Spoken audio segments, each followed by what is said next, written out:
आपको हम और दिखाएं ज़रूर इन ख़वातीन के।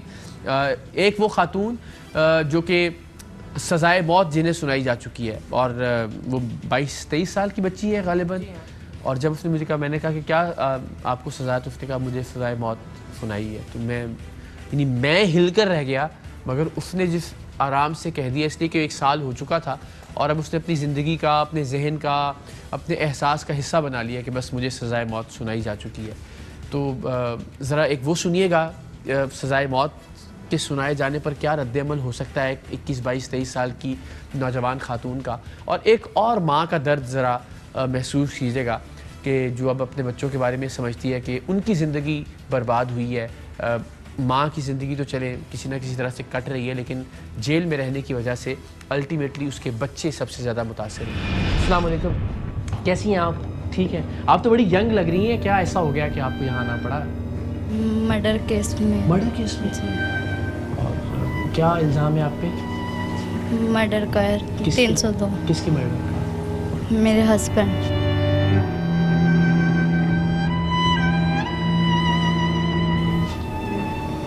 और आपको सज़ा सुना दी गई? जी। और कब सुनाई गई आपको सज़ा? 1 साल हो गया। 1 साल। और क्या सज़ा है आपकी? सज़ाए मौत।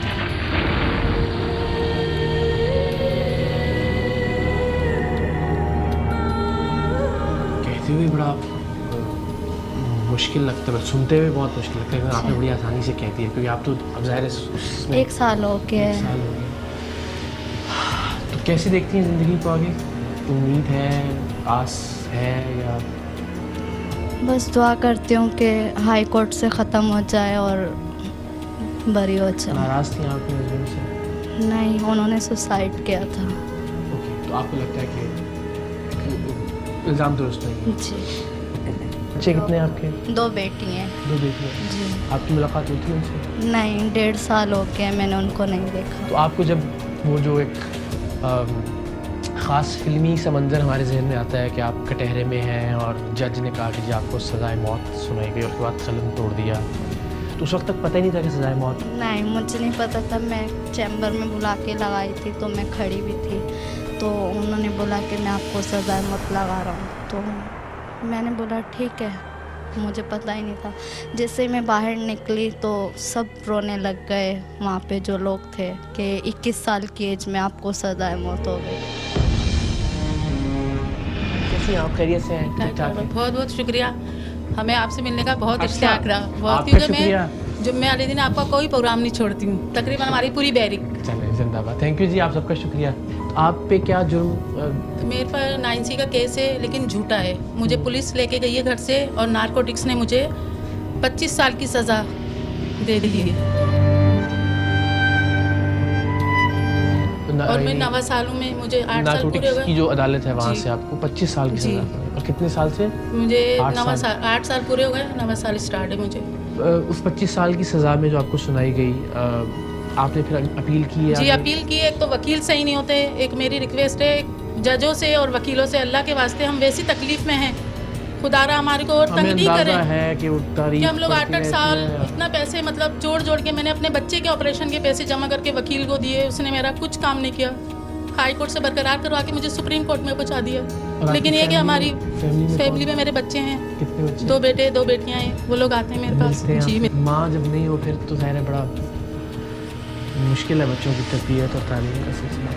तो अभी क्या उम्रें क्या हैं उनकी, अगर आप बताना चाहेंगे? जो आप नहीं 20 साल है एक की उम्र, एक की 18 साल है। बेटी मेरी फर्स्ट ईयर में पढ़ रही है। आप तो मतलब बड़ी छोटी उम्र में छोड़ के आए? जी, 8 साल पहले 9 साल पहले आप पीछे जाएं तो वो इतने से थे, आज मेरे बराबर हो गए, इतने बड़े मेरे कद के बराबर हो गए। दिल चाहता होगा अब घर में इनके साथ वक्त गुजारूं, तो मेरा सहारा बन। कभी अब तो इतना मतलब बोलते हैं कि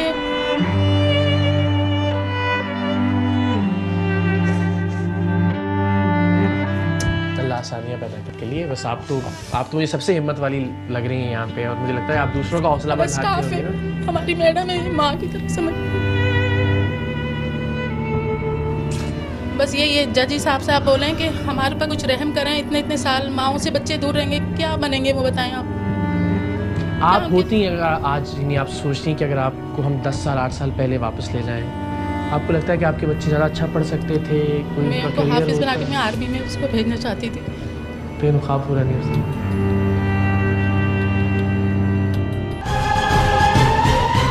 हमारी जो माहिर नफ्सियात हैं हमारे पैनल पर, उनसे पूछते हैं ये इंसान ऐसी कैफियत पर भी आ जाता है कि बिल्कुल ये तो एक ज़िंदगी की अलामत ही नहीं रही। इसका मतलब है कि आप मुर्दा हो गए, कि जहाँ ना आपको खुशी महसूस हो रही है ना आप कोई गम महसूस कर रहे हैं। बिल्कुल। और उसमें अगर आप देखें तो सबसे पहले तो मैं थोड़ा सा अगर इनिशियल फेज से हम स्टार्ट करें तो जब भी कोई इस तरह का इवेंट होता है तो वो कोई भी इंडिविजुअल एक ट्रॉमा से गुजरता है, और फिर उस ट्रॉमा के बाद के जो सिम्टम्स, जिसको हम PTSD post traumatic stress disorder का नाम देते हैं, ऑलमोस्ट बहुत सारे लोग जो हैं वो उससे गुजरते हैं। फिर उसमें वो तमाम के तमाम सिम्टम्स जो कि down feelings, recurrence of the thoughts, मतलब बार बार उन तमाम के तमाम थॉट्स का दोबारा से आना, नींद का ना आना जिसको हम इंसोम्निया का नाम देते हैं, और वो डाइटरी पैटर्न से लेकर तमाम के तमाम चीज़ें, यानी कि लाइफ जो है वो सारी की सारी डिस्टर्ब होती है। उमर भाई, ज़ाहिर है कि वकील के तौर पे आपसे बेहतर कौन जानता होगा कि अदालतों में किस तरह से केसेस चलते हैं।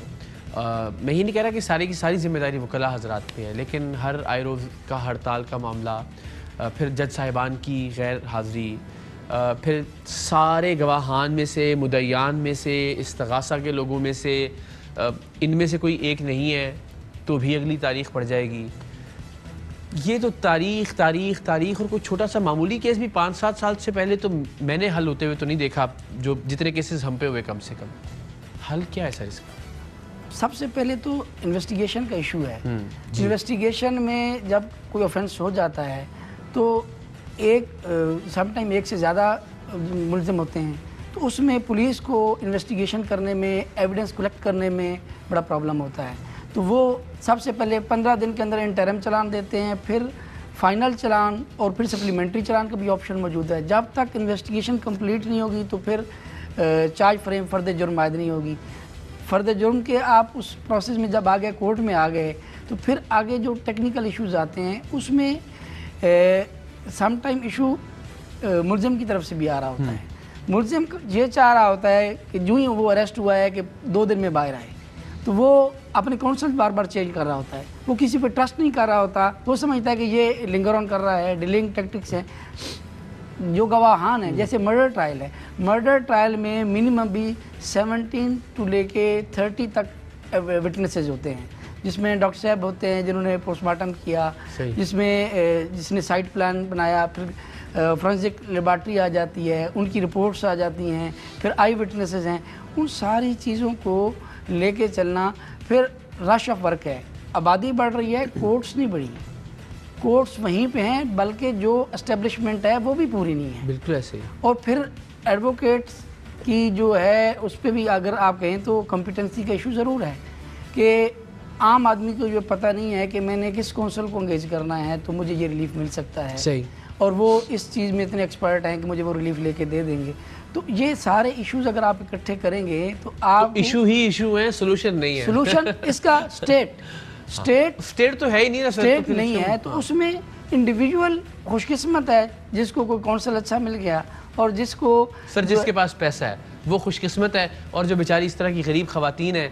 मैं इस पे यही सवाल लेके मैं सबके पास आऊँगा, लेकिन मैं अली ज़फ़र साहब से ज़रा एक सवाल करूँगा। आपका बहुत शुक्रिया कि आपने हमेशा की तरह इस इम्पॉर्टेंट इशू पर हमारी आवाज़ से आवाज़ मिलाई, लेकिन इसका कोई अमली हल आपके जहन में आया फौरी तौर पे जब ये आपने इन औरतों को रोते हुए देखा, अपने बच्चों के लिए तड़पते हुए देखा, आपने इनके मसाइल सुने, आपने इनकी वीडियोस देखी, इनकी वीडियोस को रीट्वीट किया?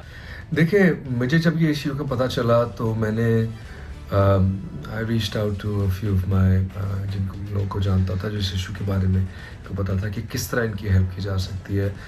और जैसा कि मैंने पहले कहा कि तरीका तो ये होना चाहिए कि हमारा जस्टिस सिस्टम इनको इंसाफ हासिल करने का वो सिस्टम एक प्रोवाइड करे, मौके प्रोवाइड करे। लेकिन जितने वक्त तक नहीं ये होता तो फिर हमें और आपको सबको मिल के कुछ ऐसा करना चाहिए कि हम अपने रिसोर्सेज जो खुदा ने हमें रिसोर्स दिया है वो इनकी मदद के लिए इस्तेमाल करें। मैं ख़ुद पर्सनली अब जो है वो करने वाला हूँ वो ये कि जो ये ख़वातीन हैं जिन पे इल्ज़ाम साबित नहीं हुआ और जेलों में हैं, उनके लिए अगर वकील कोई करना हो तो मैं वकला से रिक्वेस्ट करूँगा, गुजारिश करूँगा उनका केस लड़ने के लिए। और अगर कोई पैसे भी किसी को प्रोफेशनली भी हायर करना चाहिए तो मैं एक ख़ास जितनी भी मैं ख़वातीन के लिए कर सकूँगा वो मैं अपनी रिसोर्स से ये करूँगा। और मैं सबसे अपील करूँगा कि जिनके पास रिसोर्स है, अल्लाह ताला ने आपको दिया हुआ है, आज़ादी एक बहुत बड़ी नेमत है, we take it for granted, लेकिन जिनके पास नहीं है उनका सोचें and we must do as much as we can for them, इन ख़वातीन के लिए। सही। शहजाद रॉय साहब, आपसे भी यही सवाल मैं करना चाहूँगा क्योंकि मैं भी बड़ा कंफ्यूज हूँ। सच्ची बात है, जब से मैंने ये प्रोग्राम किया कि अब ये ज़ाहिर है किसी के खून से कोई टेस्ट करके तो पता चल नहीं सकता कि इसने ये जुर्म किया था या नहीं किया था।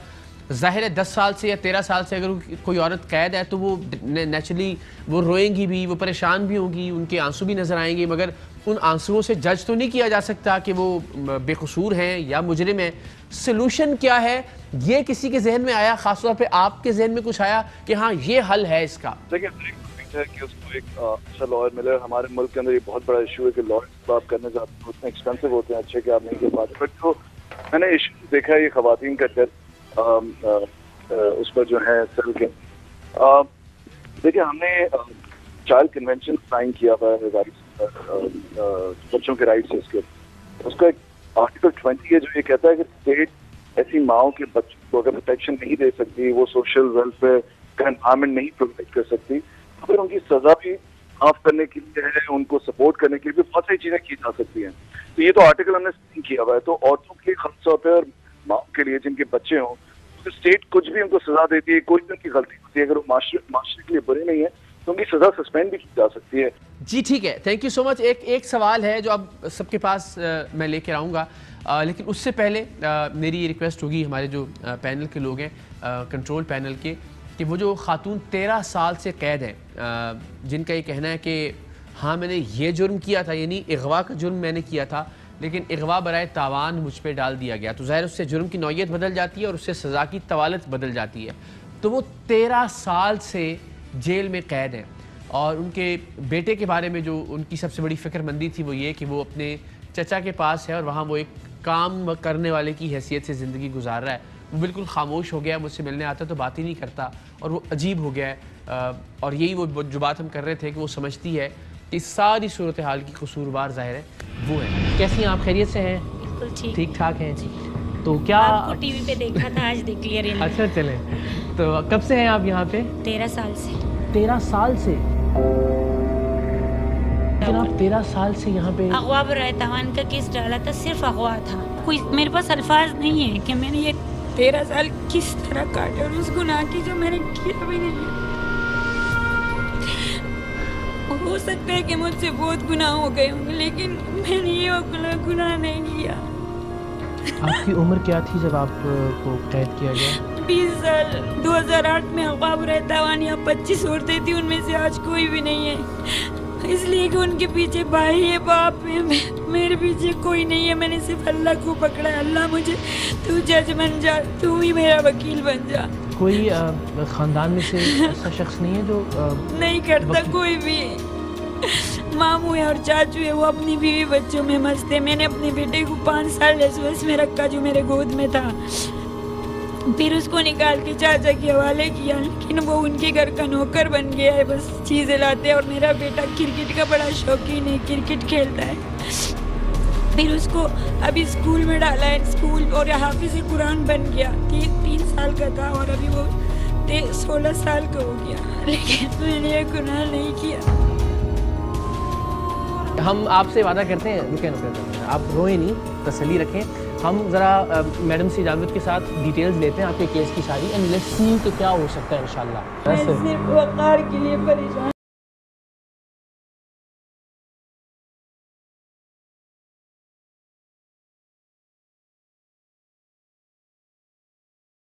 चले आपके चचा से बात कर सकते हैं ना हम आपकी इजाज़त से, ठीक है ना? चल, और आप हौसला रखें बस। ये एक चीज़ है जो आपने 13 साल गुजार दी, आपको तो और ज़्यादा मजबूत हो जाना चाहिए था।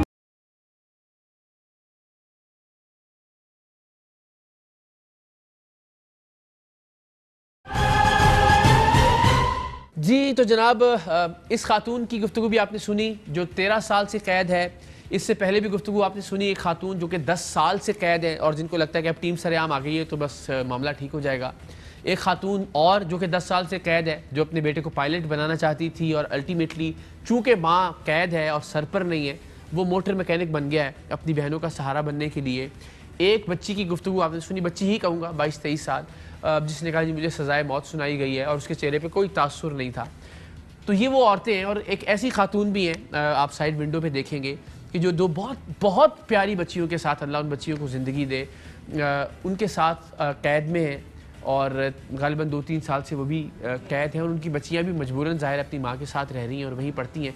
वो अच्छी बात है, अल्लाह ताला आपको ज़िंदगी दे कि एक लाइब्रेरी है और वहाँ पे स्कूल है, स्कूल में झूले भी हैं कि जहाँ बच्चों और बच्चियों के लिए, वो बच्चे और बच्चियाँ जो अपनी माँओं के साथ कैद हैं उनकी ज़िंदगी थोड़ी सी नॉर्मल ज़िंदगी के तौर पे गुजर रही है। लेकिन वो विजुअल आप देखेंगे ना कि एक कैद माँ और उसके साथ उसकी दो बहुत खूबसूरत, बहुत प्यारी, बहुत समझदार बच्चियाँ कि जिनको अगर मौका मिले तो मेरा ये यकीन है कि वो ज़िंदगी के हर मैदान में अपनी माँ का, अपने मुल्क का नाम रोशन कर सकती हैं। लेकिन इस वक्त वो अपनी माँ के साथ जेल में रहने पर मजबूर हैं। हर एक औरत की कहानी ऐसी कहानी है कि जिससे आपका दिल फटने लगता है, कि जिससे आपको लगता है कि आपकी रगों के अंदर खून जमने लगा है।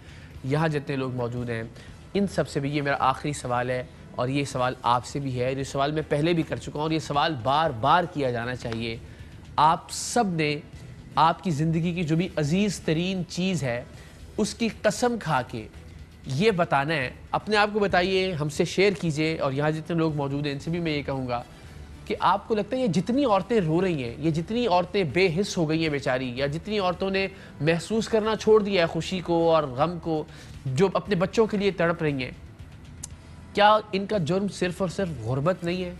अल्लाह की कसम खाकर बताइए कि इसकी जगह कोई अमीर ज़ादी होती, इसकी जगह किसी वज़ीर की बेटी होती कि क्या 13 साल से जेल में होती, 10 साल से जेल के अंदर होती, उनके बच्चे इस तरह से बाहर बर्बाद हो रहे होते, पायलट बनने के ख्वाब देकर मोटर मैकेनिक बन रहे होते। फ़ैसला कीजिए और बताइए कि क्या गुर्बत के अलावा इन ख़वातीन का कोई और जुर्म है? क्या वाकई एक पाकिस्तान है या 2 पाकिस्तान है? एक पाकिस्तान उन लोगों के लिए जो इंसाफ ख़रीद सकते हैं और दूसरा पाकिस्तान उन लोगों के लिए जो इंसाफ नहीं ख़रीद सकते। मुमकिन है इन सब ने जुर्म किया हो, लेकिन क्या यही जुर्म करके कोई अमीर ज़ादी इसी तरह से 13 साल जेल के अंदर रह सकती थी पाकिस्तान जैसे मुल्क के अंदर? ये फ़ैसला अपने ज़मीर से और खुदा ताला की ज़ात को गवाह बना के और उस हस्ती की कसम खा के जो कि आपको सबसे अजीज़ है, आपने अपने आप के सामने ये फ़ैसला रखना है कि हाँ ऐसा होता या नहीं होता। सारिम भाई आपसे आगाज़ और फिर बाकी लोगों से। सबसे पहले तो ये वादा करता हूँ कि जितने भी बच्चे हैं मैडम मुझे लिस्ट प्रोवाइड करें, उनको जहाँ भी पढ़ना है, कोई पायलट बने, इंजीनियर बने, मैं आपसे वादा करके उठता हूँ यहाँ से। जज़ाकल्लाह। इंशाल्लाह उनके लिए और भाई आपके साथ होता है हमेशा और हमेशा रहेगा इंशाल्लाह। और उनमें से जिन की माओं को, बेटियों को, बहनों को छुड़वा सके उन्हें भी छुड़वाएंगे। बात यह है कि इन औरतों के साथ अगर आपने 20 साल के बाद बरी कर दिया, बेगुनाह सही, अब जो मरे हैं उसके कातिल कहाँ हैं? यही सवाल DIG साहब आपके पास लेकर आना है। आई नो कि एक पब्लिक सर्वेंट की कुछ रिस्ट्रिक्शंस होती हैं, मगर बहरहाल आप एक शहरी भी हैं और एक बहुत उम्दा शहरी हैं। मुझे बड़ी खुशी हुई वहाँ आके देख के जितनी फैसिलिटीज़ थी। अल्लाह ने जो आपको इख्तियार दिया आप उसका बहुत अच्छा इस्तेमाल कर रही हैं और उसके लिए जज़ाकल्लाह। लेकिन क्या किसी सही मानों में जिसे हम तगड़ी खातून कहें, जिसका एक अच्छा बैकग्राउंड हो, माल दौलत के एतबार से भी, इख्तियार के एतबार से भी, कोई रईस ज़ादी हो, कोई अमीर ज़ादी हो, क्या वो भी इन्हीं की तरह तड़पती वड़पती नज़र आती हैं आपको? देखें, जितना मेरा ये कि प्रेजेंट डिपार्टमेंट का टेन्योर रहा है तो आई हैं मेरे पास भी ये कि नैब रेफरेंस में ये कि आती हैं तो उनकी ये कि बेल आउट हो जाती है, ये कि नो डाउट। बिल्कुल सही है।